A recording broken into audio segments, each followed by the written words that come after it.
This is another podcast from Alpha Business Media. Welcome to the Deep Dive.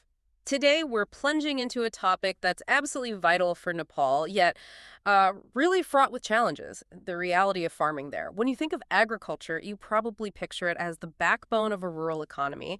And in Nepal, well, that's completely true. It provides jobs for over 60% of the workforce and makes up nearly a quarter of the country's entire GDP. That is huge. But here's the paradox we're exploring. Despite this massive contribution, the millions of smallholder farmers who are the very heart of this sector remain incredibly vulnerable economically. It's quite striking. The research we're diving into today paints this picture really vividly, starting with an example that kind of sticks with you. Imagine a farmer in a place like Chitwan. They've put in the work, had a decent tomato harvest, but there's just so much supply locally, the price collapses. They're literally forced to discard perfectly good produce because they can't even cover the cost of getting it to market. It's heartbreaking. And at the exact same time, just a few hours drive away in Kathmandu, those very same tomatoes are selling in city markets for maybe 5 times the price. That stark contrast, abundance on the farm, high cost for the consumer, and the farmer losing out, it highlights a really deep systemic issue at play here.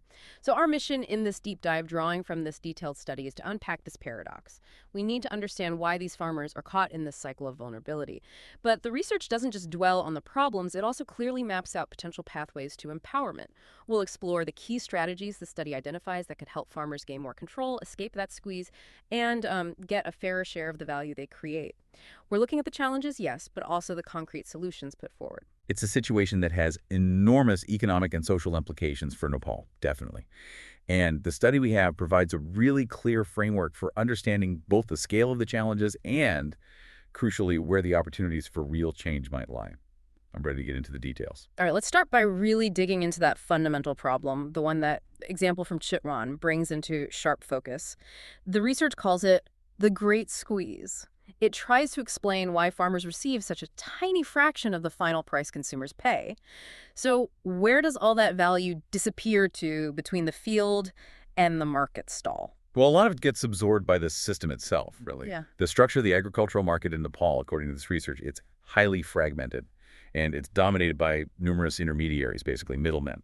The path from the farm to, say, your plate isn't a straight line at all. It can involve up to 7 different levels of these middlemen, and each one adds their own markup along the way. 7 levels, wow. Yeah, it can be quite complex. And the numbers bear this out dramatically. A report cited in the study from Nepal's Department of Trade, Supply, and Consumer Protection found something pretty startling.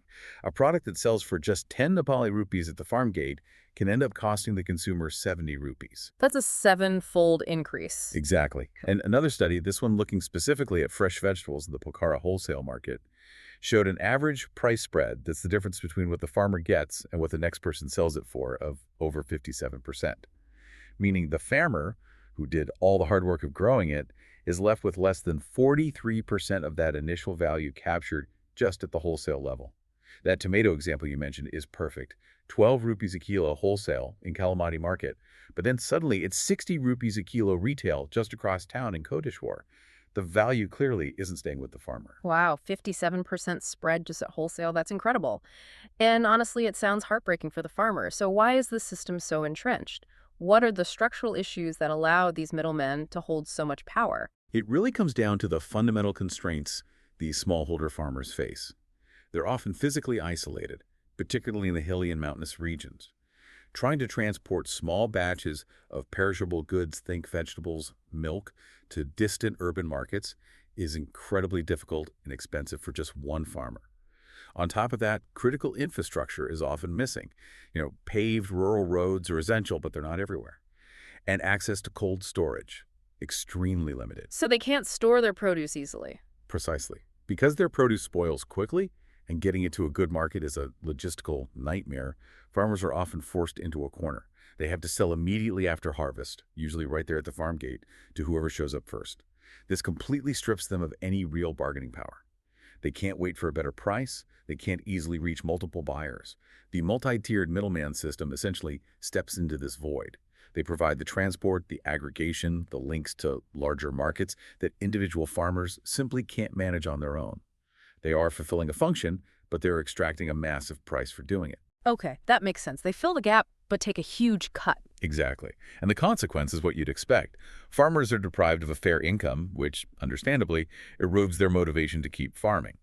And as the research points out, this isn't just unfair to the individual farmer, it actually poses a long-term threat to Nepal's overall food security, because farming becomes an unsustainable livelihood for the very people the country relies on to produce its food. That link to food security is a really important point. Okay, here's where the study says it gets even more complex. It talks about farmers being caught in what it calls a double trap. One side of this trap is dependence on imports. How does that play out for local farmers? Right, this is a major issue. Nepal has a significant and growing trade deficit in food products. There's a largely uncontrolled influx of cheaper agricultural goods coming primarily from India. This floods the local market with low-priced produce, creating incredibly fierce competition. Nepalese farmers, who often have higher production costs due to terrain or scale, they really struggle to compete on price. They frequently end up suffering losses. The study uses the example of potatoes. Producing a kilo might cost a Nepalese farmer around 25 rupees, but cheaper imports can push market prices well below that level, leaving local farmers unable to even recover their costs. Okay, so cheap foreign produce is undercutting local farmers. That's one side of the trap. What's the other side? The other side is dependence on imported inputs, and specifically chemical fertilizers. Nepal relies almost entirely on imports for its fertilizer needs. We're talking maybe 550,000, 600,000 metric tons required annually. And not only is the supply often unreliable, but the prices are subject to extreme global volatility. The study points out how vulnerable this makes farmers to international events they have absolutely no control over. For instance, the Russia-Ukraine conflict caused the global price of urea fertilizer to skyrocket. It went from about $390 a ton to over $1,000. Local farmers suddenly faced massively increased costs for a critical input, wiping out potential profit. Wow, that's a huge jump. It is. And here's where the research highlights a really crucial policy contradiction, something quite puzzling. The Nepalese government spends a colossal amount on subsidizing these imported chemical fertilizers. We're talking over 107 billion rupees in subsidies over just 5 years, with more than 83% of the total agricultural subsidy budget going towards these chemicals. 83% on imported chemicals. Yes. And while the intention might be to help farmers afford fertilizer, this policy effectively makes imported chemicals cheaper than locally produced organic alternatives, like geomol or vermicompost. So it actively undermines the government's own stated goal of promoting organic farming and reducing dependency. It creates this vicious cycle: dependence on volatile imports, environmental degradation from chemical overuse, and continued economic fragility for the farmer. It's a policy that, perhaps unintentionally, locks farmers into a high-risk, unsustainable model, despite other government goals pointing in a different direction. That's a really powerful point, the policy working against itself. It sounds like farmers are squeezed by middlemen, undercut by imports, and reliant on these volatile, expensive inputs. You mentioned the government has tried to help, though. What about measures like a minimum support price? Does the research indicate those are providing an effective safety net? Well, the government has indeed introduced measures like setting a minimum support price, or MSP, for key crops like paddy. It's an attempt to guarantee a floor price. However, the research is quite clear on why these efforts often fall short in practice. A major issue identified is the lack of a strong legislative basis to actually enforce these prices effectively. Implementation is often weak. Furthermore, the MSP is frequently set very early, sometimes even before the planting season really begins. Before they even know what the season will be like. Exactly. This means it doesn't account for all the risks farmers face during the growing season. Pests, floods, droughts, sudden changes in input costs, or how the market might change by harvest time. So when harvest finally arrives, the MSP might be irrelevant or even below the farmer's actual production costs. It fails to act as a meaningful safety net in those situations. So it's not responsive enough. Right. And the study also mentions other support programs, like an initiative to allocate additional budget to local governments, specifically for promoting organic farming practices. Yeah. But again, the research notes its implementation on the ground has been extremely weak. It sounds like a pattern. Yes, what emerges from the study is this recurring pattern. You have good policy intentions on paper, but then there's a significant gap between those policy statements and the actual implementation. And it's not always just about a lack of funding. Sometimes it's about institutional capacity, coordination, and perhaps consistent political will to really see these programs through effectively. This governance gap, as the study calls it, erodes farmer trust and prevents the state from being an effective market regulator or a reliable source of support. It ultimately leaves farmers exposed. That paints a pretty challenging picture of the problems farmers are up against. Squeezed margins, that double trap of dependency, and a safety net that isn't always catching them. But as you said earlier, the study isn't just about the difficulties. It identifies pathways forward, concrete strategies for farmers to potentially break out of this insecurity and take back some control. So, what does this research point to as potential solutions? Let's get into the 4 key strategies it highlights. Yes, absolutely. This is where the research shifts from analyzing the constraints to really identifying levers for empowerment. And the good news is that solutions are possible, and in some cases, they're already showing some promise on the ground. Okay, first up, something often talked about in rural development, agricultural cooperatives. The study highlights these as a potentially powerful tool. How exactly do they help farmers navigate these challenges? Well, the fundamental strength of cooperatives, according to the research, really lies in their ability to foster collective action. By banding together, farmers gain collective bargaining power. Instead of individual farmers trying to negotiate from a very weak position, the cooperative can negotiate on behalf of many members. The study found that cooperative members can actually secure prices that are 10 to 20% higher for their produce compared to selling individually. That's a significant difference. It really is. Cooperatives also help streamline the supply chain. They can aggregate produce, which reduces costs like transport and commission fees. They can sometimes connect farmers more directly to larger buyers or even urban consumer groups, effectively bypassing several layers of middlemen. And crucially, they often provide access to services that individual farmers struggle to get on their own. Things like credit, access to quality agricultural inputs at potentially lower bulk prices, and technical training on better farming practices. Are there specific examples in Nepal that demonstrate this kind of success based on the research? Absolutely. The study highlights several promising cases. The Sri Kamalmai Women's Dairy Cooperative is a fantastic example. They started small, then partnered with organizations like Heifer International for technical support and finance. And crucially, they linked up directly with a major dairy processor, Sujal Dairy. This collaboration helped them dramatically increase their daily milk collection from around 500 liters to 1,300 liters, providing a stable market and a reliable income stream for the women members. The study also mentions other women-led cooperatives like Atapriya and Bahani that are similarly empowering their members economically. That dairy example is powerful. What about other crops? Yes. In vegetables and fruits, there's the Janagarathi JVF PACL cooperative in Chitwan. They successfully negotiated significantly higher prices for their members, earning them, on average, MPR 16.4 more per kilogram compared to farmers selling outside the co-op. And the tea sector offers another model, the Central Tea Cooperative Federation, or CTCF. It supports over 6,200 smallholder tea farmers, providing technical help, assistance with getting organic certification, and even facilitating access to international markets for their tea. And the research points to an innovative cooperative approach too, right? Something about a farmer's pack. Yes, exactly. Yeah. The Kisan Kopoko, which translates to Farmer's Pack model, this is developed by NACCFL, that's the National Federation of Agricultural Cooperatives. It uses a clever cooperative-to-cooperative, or C2C, approach. It directly links rural producer co-ops with urban consumer co-ops. It's a direct challenge to the traditional middleman-dominated route, creating a more direct and transparent channel from farmer to consumer via their respective cooperatives. Interesting. So bypassing the middlemen entirely through cooperation. Essentially, yes. The main takeaway from the study regarding cooperatives is that the successful ones act as comprehensive support ecosystems. Often with support from external partners like NGOs or international agencies, they address multiple challenges farmers face simultaneously: market access, finance, better inputs, training serving as a vital central hub for rural economic development that really goes beyond what an individual farmer could achieve alone.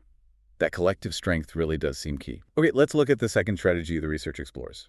Contract farming. The study presents this as a way for farmers to potentially reduce market risk.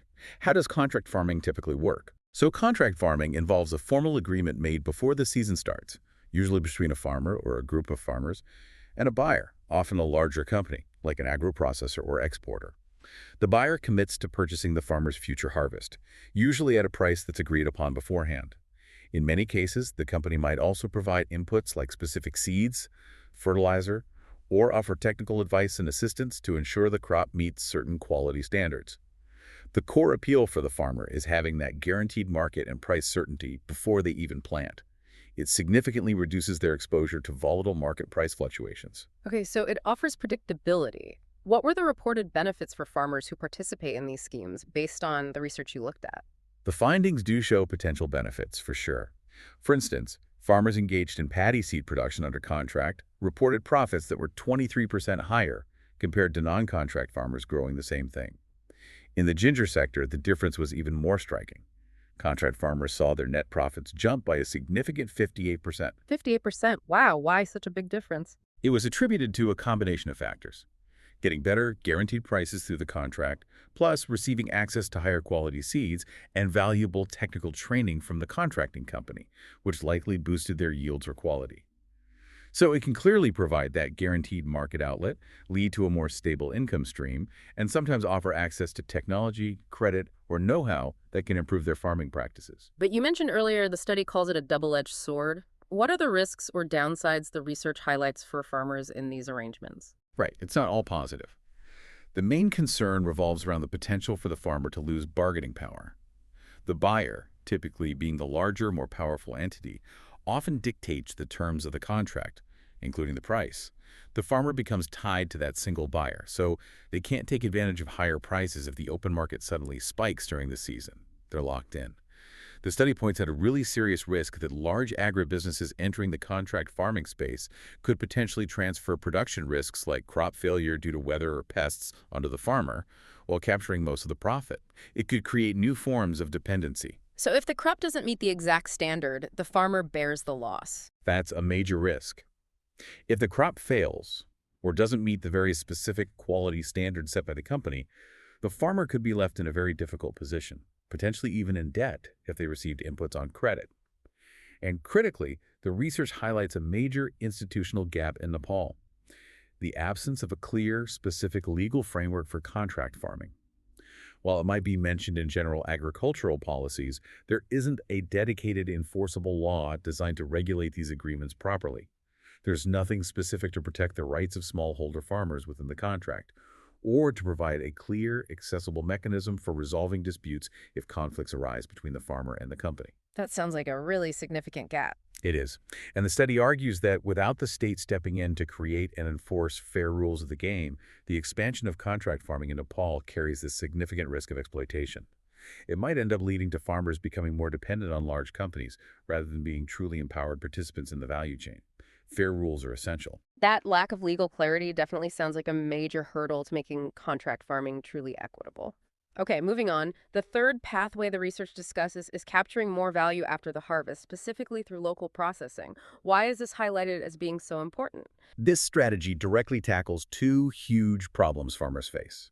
First, high post-harvest losses, where produce spoils before it can be sold or used. And second, the issue of selling their produce as low-value raw material.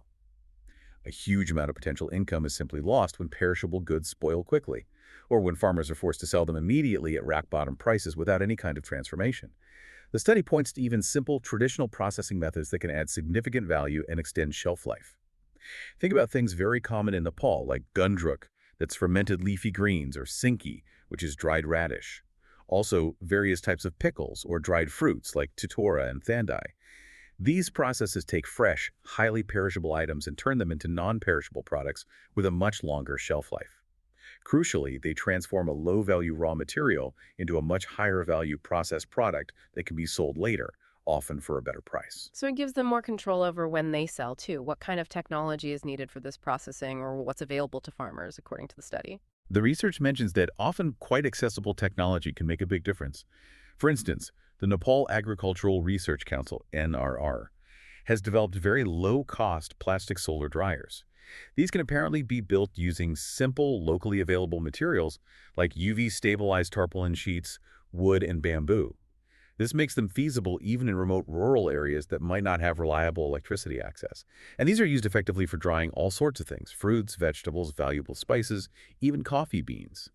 Other simple tools mentioned include things like handheld coffee berry peelers or basic ginger washing machines. It doesn't always have to be high-tech. So accessible tools can make a difference. Definitely. The study also notes that some government programs, like the One Village, One Product initiatives, and specific crop-focused projects like those for ginger or citrus fruits, have supported community-level processing. Cooperative-run packing houses are also mentioned, places where produce can be properly sorted, graded, and packaged, which also increases its market value. The key message here is that processing is a very tangible way for farmers to move themselves up the value chain. Having access to even simple tools, like a shared solar dryer in the community, fundamentally changes their options. They are no longer forced to sell everything immediately after harvest when prices are often lowest. They can process, store safely, and sell later when market conditions might be better. It reduces their risk and directly increases their potential income by allowing them to sell a higher value product. That shift in control over the timing of sales seems really impactful. Okay, let's look at the final strategy the research explores, leveraging digital tools. The study sees potential here for bridging information gaps, but also identifies some pretty significant barriers. How can technology theoretically help farmers? Well, digital platforms, in theory, have great potential to combat what's called information asymmetry. That's basically the problem where farmers lack timely, accurate information about things like market prices, weather, or pest outbreaks compared to buyers or intermediaries. The research mentions several examples being developed or piloted in Nepal. There's GeoKrishi, which is a mobile app designed to provide hyperlocal weather forecasts, climate-smart farming advice, real-time market prices from various locations, and even an Ask an Expert chat function. There are also government platforms like Krishi Bazaar and eHot Bazaar that aim to directly connect farmers with potential buyers, kind of like an online marketplace. And the UN's Food and Agriculture Organization, the FAO, has been testing an app called Teleplant Doctor to help farmers identify crop pests and diseases using their phone camera. That all sounds incredibly useful on paper. I mean, real-time market prices alone could be a game changer. So if these tools exist, what's preventing farmers from actually using them widely? What does the study say about adoption rates? This is where the research highlights the major hurdles, and they really explain why adoption rates for agricultural apps, for instance, are currently very, very low. One study cited found only about 3.5% of farmers surveyed were actually using these kinds of apps. Only 3.5%. Why so low? The barriers identified are pretty significant, and there are several layers. First, infrastructure and cost. Reliable internet access, particularly broadband, is still quite limited in many rural areas. Only about 39% of respondents in one survey had internet access. Plus, the cost of mobile data can be a real barrier for smallholder farmers with limited cash. Second, and this is perhaps the biggest one, digital literacy. The study points out that over 45% of rural residents surveyed were illiterate, and a staggering 95% had received absolutely no training on how to use agricultural apps or digital tools. Many find the app interface is complicated, text-heavy, and just not intuitive to use. 95% with no training. That's huge. It is. Third, there's a gender gap.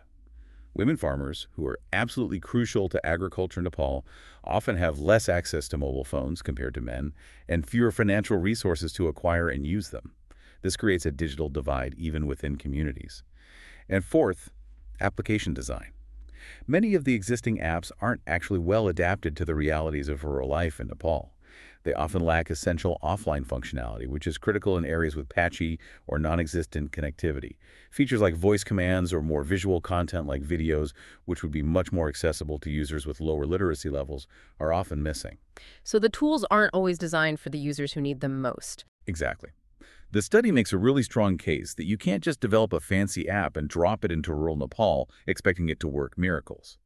Success requires what they call a people-centered support system. GeoKrishi's relative success, for example, seems to come from its strategy of partnering with trusted local institutions, particularly cooperatives. Trained cooperative staff use the app themselves and then actively disseminate the relevant information to farmers through familiar traditional channels like community meetings, maybe phone calls, or just one-on-one advice.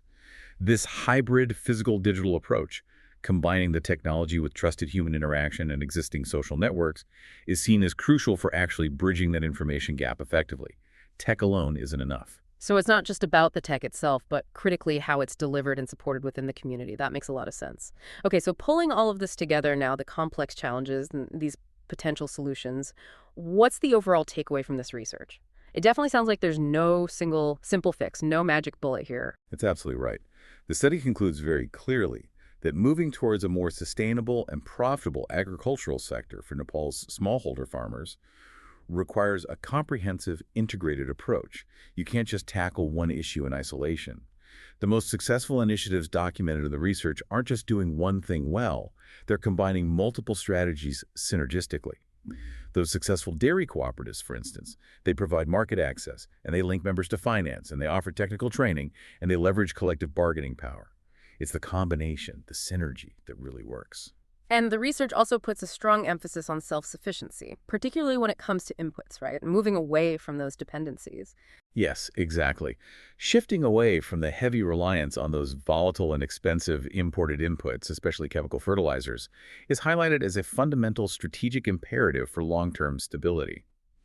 Moving towards local, sustainable organic practices like farmers making their own vermicompost, using green manures, or adopting biofertilizers like geomol isn't just presented as an environmental choice, though it is that too. It's framed as a crucial economic one. It directly reduces farmers' costs, it lessens their dependency on unreliable global markets and price shocks, and it simultaneously improves soil health over time. Healthier soil generally leads to better long-term productivity and resilience, which is especially critical in the face of increasing climate change impacts. It's about building a more stable and secure foundation for their farming livelihoods. Okay, that makes a lot of sense. The study, helpfully, offers some pretty concrete recommendations flowing from this analysis, directed at different groups involved. What does it suggest policymakers and government agencies should prioritize? For the government, the recommendations are quite direct and echo some of the problems we discussed. First, they really need to resolve that policy contradiction regarding fertilizers. The study urges them to redirect subsidies away from imported chemical fertilizers and towards actively supporting the transition to organic farming. This includes supporting the local production of organic inputs and potentially providing some form of transition support or compensation to farmers making the switch, as it can take time. Second, they urgently need to create that clear, specific, and enforceable legal framework for contract farming to properly protect small farmers' rights and provide effective dispute resolution mechanisms. And third, continue prioritizing foundational investments in rural infrastructure, significantly improving rural road networks, building more accessible cold storage facilities, and expanding reliable, affordable internet access in farming communities. These are seen as prerequisites for many other solutions to work. Right, the basics need to be in place. What about development partners and NGOs working on the ground in Nepal? What's the advice for them? The recommendations for them focus on facilitating some of these solutions. They should promote and support that physical-digital hybrid approach for technology adoption, helping to implement useful digital tools, but ensuring they are introduced and supported through trusted local partners, like the cooperatives we talked about, acting as intermediaries. They should also actively support the establishment and strengthening of cooperative-based processing centers. This helps boost local value addition, allowing more income to be captured and retained within the farming communities themselves. And finally, what actions does the study suggest farmers themselves should focus on, based on these findings? For farmers, the key recommendations are really about agency and self-reliance where possible. First, to actively engage with and join forces through cooperatives participate, strengthen them to build their collective market power and gain better access to resources, services, and information. And second, on their own farms or within their communities, to explore and implement low-cost methods for processing their produce to add value, and also for producing their own organic fertilizers on-farm where feasible. These actions directly tackle the issues of low prices and high input costs, reducing dependency and increasing their potential income. It certainly sounds like a multi-pronged effort is needed from all sides, but the potential for positive change is definitely there if these strategies are pursued effectively. Absolutely. I think the research really suggests that by combining this kind of collective action, by fostering fairer partnerships between farmers and buyers, by embracing appropriate innovation, whether it's processing tech or digital tools used wisely, and by returning to more sustainable, self-reliant practices, Nepal's farmers do have the capacity to transform their current vulnerability into a stronger, more equitable, and more prosperous future. It's not just about growing crops, but growing a better future for themselves and really for the whole country. Thank you. That was a really insightful breakdown. Thanks for joining us for this deep dive into the complex landscape facing farmers in Nepal, exploring both those significant challenges and the potential pathways forward identified in the research. And here's something for you, our listeners, to consider as you go about your day. If redirecting government subsidies towards supporting local, sustainable, organic farming instead of relying so heavily on imported chemicals seems like such a clear win-win, potentially better for the national economy, definitely better for the environment, arguably better for farmer health, and certainly better for national food independence. What are the most significant, perhaps hidden barriers or interests that might be preventing that crucial policy shift from being fully and effectively implemented? Something to think about.